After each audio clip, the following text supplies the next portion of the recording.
आप सभी का मेरे चैनल पर बहुत बहुत स्वागत है। आज मैं आपको जो कहानी सुनाने जा रही हूँ उसका शीर्षक है पुराना प्रेत। कहानी शुरू करने से पहले मेरी आपसे प्रार्थना है, प्लीज़ मेरे चैनल को लाइक शेयर एंड सब्सक्राइब करें। चलिए शुरू करते हैं आज की कहानी पुराना प्रेत भाग 1। आंचल अपनी सहेली मिनी के साथ शहर जाने के लिए घर से निकली। उसे कुछ घर की ज़रूरत का सामान लाना था। अकेले होने पर उसने मिनी को बड़ी मुश्किल से तैयार किया था साथ जाने के लिए। घर से बस स्टैंड तक 15 मिनट का रास्ता था। बातचीत करती हुई दोनों चल रही थी। एक बहुत पुराना और काफ़ी एरिया में फैला एक पेड़ था रास्ते में। तू रुक, थोड़ी देर में बस अभी आई। यह कहकर आंचल उस पेड़ की तरफ चली गई। 2-3 मिनट में वापस भी आ गई। मिनी ने इस बारे में कुछ भी नहीं पूछा उससे। दोनों फिर से बातें करती हुई बस स्टैंड पर पहुंच गई। थोड़ी देर में बस भी आ गई। टिकट लिया और सीट पर जाकर बैठ गई। आधे घंटे में शहर भी आ गया। 1 घंटे तक खरीदारी करने के बाद फिर वापस आकर बस में बैठ गई। यहाँ तक तो सब ठीक था। शाम के बाद खाना आदि खा लिया। अब रात हो गई। रात को 1:30 बजे आंचल का दरवाजा अपने आप ही खुल गया। हालांकि वह गहरी नींद में थी, पर उसी अवस्था में बिस्तर से नीचे उतर आई। ऐसा लग रहा था किसी सम्मोहन के तहत ऐसा अपने आप हो रहा हो। वे कैसे उठी, किसने जगाया और किस लिए, इन सब बातों में उसे कोई एहसास ही नहीं था। दूसरे शब्दों में कहें तो वह अपने होशो हवास में नहीं थी। किसी ने उसे दोनों तरफ से जैसे पकड़ रखा हो। वह इसके साथ 7 कदमों से आगे बढ़ा रही थी। घर के किसी भी सदस्य को इसका पता न चला। 1 घंटे बाद वह वापस आ गई उसी हालत में। अब भी उसके मन पर उसका कोई बस नहीं था। आराम से आकर सो गई। अब ऐसा हर रोज का नियम बन गया, रात में जाना और अपने आप आ जाना। एक दिन उसकी माँ की आंख खुल गई। बाथरूम जाने की इच्छा हुई। जब वह इसके कमरे के सामने से गई तो ध्यान नहीं दिया। थोड़ी देर बाद वापस आने पर नजर डाली तो दरवाजा खुला था और लड़की कमरे में नहीं। बाहर का मुख्य दरवाजा भी खुला हुआ था, जिसे देखकर अनेकों ऊंच नीच की आशंकाएं जन्म लेने लगी। आखिर माँ थी तो कैसे न सोचती।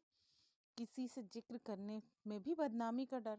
अभी ये विचार चल ही रहा था कि आंचल दरवाजे से अंदर आती दिखाई दी। उसे देखकर कोई भी कह सकता था कि इसे सहारे से आगे बढ़ाया जा रहा है। माँ को गुस्सा तो आना ही था।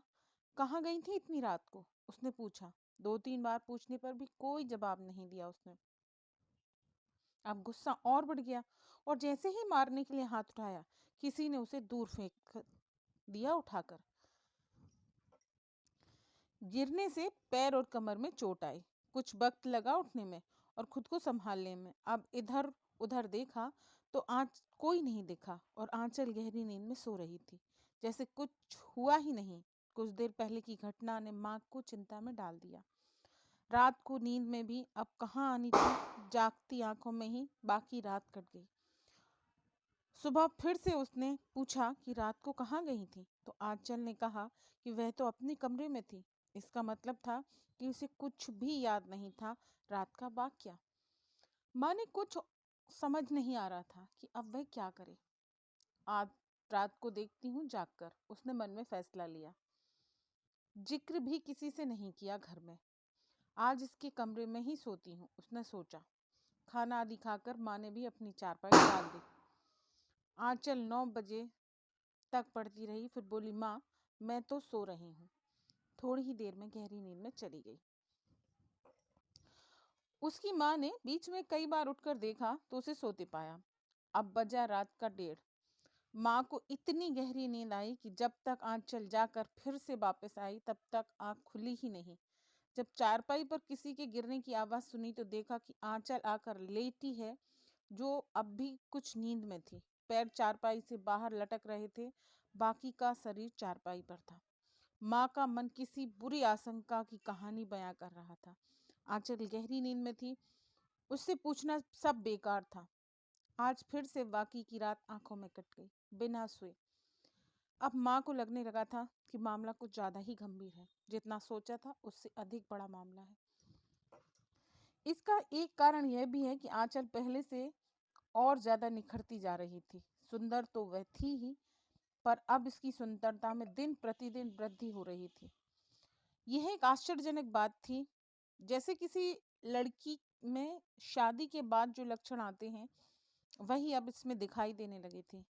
एक और बदलाव भी था कि वह हमेशा खुश दिखाई देती थी। माँ ने उसकी सहेली मिनीस को बुलाकर सब बातें पूछी, ऊंच नीच का वास्ता दिया, पर कोई ऐसी वजह नहीं मिली। बल्कि मिनी तो खुद हैरान थी यह सब सुनकर। उसे तो खुद आज इसकी माँ से ही यह सब बात पता चली थी।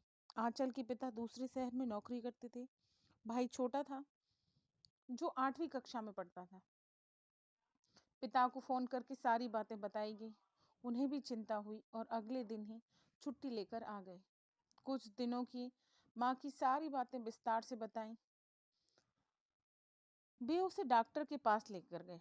डॉक्टर ने शरीर का चेकअप किया, कोई समस्या नहीं, ना कोई बीमारी ना कमजोरी, फिर इलाज किसका करे। माता पिता उसे लेकर घर आ गए। दोस्त, आंचल का रात को जाने का क्या रहस्य है, कहाँ जाती है, क्या करती है, इन सभी सवालों का जवाब आपको कहानी के अगले भाग में मिलेगा। तब तक बने रहिए कहानी में मेरे साथ। मिलते हैं अगले भाग में। तब तक के लिए राधे राधे।